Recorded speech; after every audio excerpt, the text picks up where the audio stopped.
सबैमा नमस्कार है। यता हाल म रोमानियामा चाहिँ चिसो बढेर धेरै समस्या भइरहेको छ।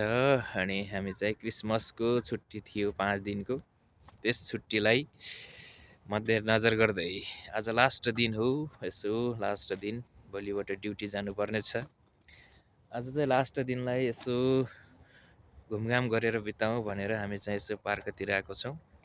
चिसोबाट हिउँहरू अझै बिलेको छैन, हेर्न सक्नुहुन्छ पार्कतिर। आज 4-5 दिन भइसक्यो, हिउँहरू चाहिँ टन्नै छ, जाडो पनि धेरै छ।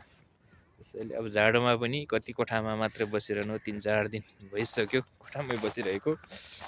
यसो हातखुट्टा तान्नलाई डुलौँ भनेर यसो पार्कतिर आएको, रमाइलो छ घुमघाम गर्नलाई।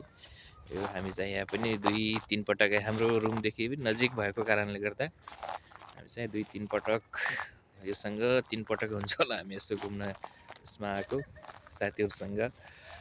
रमाइलो छ, रमाइलो तरिकाले बितिरहेको छ जिन्दगी। हाँस्नुपर्छ, रमाउनुपर्छ भन्ने उद्देश्यले। अनि भोलिबाट ड्युटी जानुपर्ने छ। भोलिबाट फेरि 2 दिन छ, 30 र 31 तारिकमा ड्युटी गएर फेरि न्यु इयरको 5 दिनको छुट्टी छ।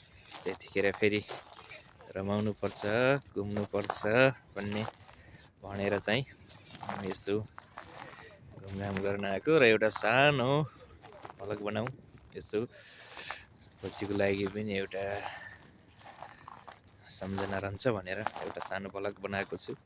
पहिलोचोटि मैले चाहिँ भिडियोमा बोल्दैछु र पहिलोचोटि भ्लग पनि बनाउँदैछु। मेरो युट्युबका साथीहरू अनि त्यसै फेसबुकमा रहनुभएका सम्पूर्ण साथीहरूले माया गरिदिनु होला, साथ दिनु होला, सपोर्ट दिनु होला। केही मिस्टेक भए सल्लाह सुझाव पनि दिनु होला भन्दै यो मेरो एउटा सानो भ्लगबाट म बिदा भएँ ल।